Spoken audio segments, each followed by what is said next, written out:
Ayon kay Eric Jan Salud, Kimi, nasasaktan at masyadong apektado kapag binabash si Paulo.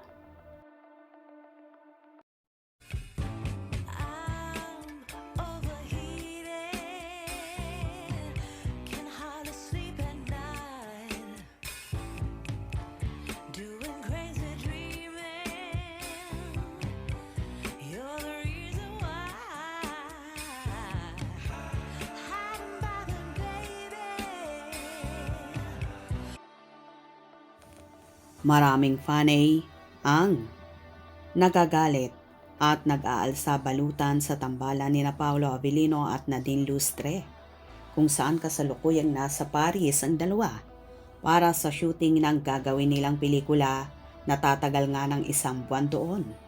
Kaya LDR muna ang peg ng Kim Pao tandem ni Kim Chiu at Paolo Avellino.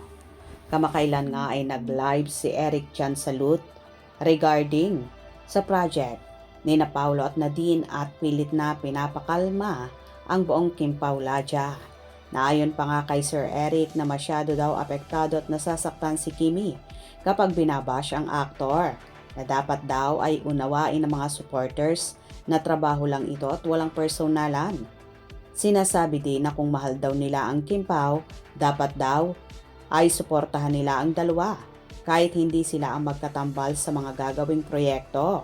At may usapan na naman daw sina Kim at Paulo regarding sa trabaho na ganito. Ayon pa nga kay Eric Jan, wag na po, mga matured na po sila at alam na nila ang limitasyon nila. Kung suportado si Kimi, si Paulo, bakit yung ibang fans hindi? Kayong maano kami project si Lolo sa iba, pero ang importante may i-announce na bago. Na-present na pala yata sa kanila to. And apparently, the fact na kinascade na sa amin sa marketing, ibig sabihin, tinanggap na nila. Dahil dito may kanya-kanya namang kuda ang mga netizens. Dapat kasi maging katulad tayo sa mains natin. Paano nila pinagkakatiwalaan ang isa't isa? Tandaan, hindi na po si Kim tulad ng dati na tahimik lang. Remember, nagko-call out na rin siya ng bashers.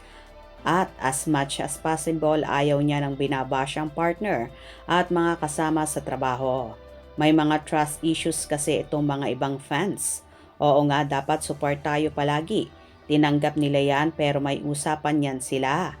Bakit? Sino ba naman tayo para ipagpaalam pa ni Paulo ang dapat niyang gawin?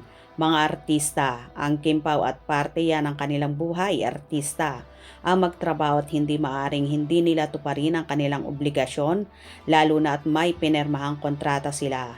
Mabuti na unawain natin sila bilang alagad ng sining. Doon sila nabubuhay. Please mga ka-Kim Pao, maging maunawain at itigil na ang pangbabash sa Kim Pao, lalong-lalo na kay Paulo. Bakit kung may napermahan pala na kontrata, ba't di niya inuna noon? Ba't inuna niya elevator tapos itinaon sa tour nila Kim? Nakakawalang gana na sa mga Kim Pao kung iniisip na nila na may bagong collab team si Pao. Ngayon may gana ka pa bang manood kung ganyan? Ang hirap niyong paliwanagan. Ang dami ng paliwanag, hindi pa rin kayo maniwala. Ay di wag kayong manood kung ayaw nyo. Hindi ka namin pinipilit na suportahan sila. Obo-obo ka kasi kaya hindi mo maintindihan. Wag mag-aksaya ng oras dyan, basta basher yan na nature nila. Kahit gaano pa kaganda ang nagawa ng Kim Pao, pangit pa rin palalabasin ng bashers. Mga bashers, mga yan, panira sa Kim Pao. Kasi naman nabigla ang fans, hindi kasi sinabi ni Paulo. Nagagawa sila ni Nadine ng movie. Bakit bigla? Alam naman ni Paulo gaano namin kamahal si Kimi. Gusto namin sila lang ang magkasama sa project. Sekreto lang. Makaintindi kami kasi trabaho yan. Wala kaming karapatang pigilan dahil artista sila pero binigla nila kami. So sad kami kung nasaktan si Kimi. Parehas lang kaming naramdaman po. Pero ok na lahat. Wala nang bash. Naiintindihan namin. Support kami para maging happy si Kimi. Actually, matagal na nga Maraming may alam na may project talaga si Nadine at Pau. Pinopost yan sa X. Yung iba nga lang hindi nila alam kaya nabigla. Pero kung totoong fans ka ng dalawa, sana maintindihan din natin na artista sila, trabaho lang, pero pagkatapos ng project nila, balik ulit ang Kim Pao. Hindi tayo binigla. Paano ba tayo? Para ipaalam nila ang mga kaganapan sa buhay nila. Buhay nila yan. Intindihin natin sila. Naaawa ako kay Paulo kahit ano-ano na lang na may kasama pang panglalait. Wala tayong karapatan lalo na kung totoo na mag-asawa na sila. Desisyon na nila ang masusunod, hindi tayo. Hindi sekreto ang movie ni Nadine. In fact, una pa yan sa Linlang series. And after pumirma siya ng contract with the Star Magic Talent Center at bayad na si Pau dyan. In fact, si Kim pa nga ang nag-pursue na gawin na niya muna after ng mag-world tour kasi sa April dito na si Pau at paalis sila ni Kim on April up to May for the world tour. Pagbalik dito, ang started ng shoot ng movie nila. Salamat! Dapat kasi tahimik lang tayo kung ayaw nating sumuporta sa movie ni Pau. Di nyo alam lahat ng sinasabi natin, nababasa ni Pau at ni Kimi. True. Yun man lang kainis. Kasi sa edad kong to sabihan, obo-obo, di ba pangit? Pakinggan kasi artista sila, fans tayo. Hindi, wala tayong karapatang mag-away dahil lang dyan. Respeto lang po. Dahil sa huli hindi tayo kilala nila, stress lang, ang focus lang tayo kay Kimi kung anong mga update kasi nasasaktan si Kimi. Di ba nag-live sila sa Discord, di ba sinabi niya na may gagawin silang project na nag-congrats pa nga sa kanya si Kimi. Oo, naiintindihan namin kayo pero trust lang tayo kay Paulo, sincere siya kay Kim. Ilang taon na namin silang sinusubaybayan, trabaho lang yan. Di pwedeng hindi tapusin ni Paulo yan kasi may kontratas siya. So ok na ang lahat ha, panatag na tayo.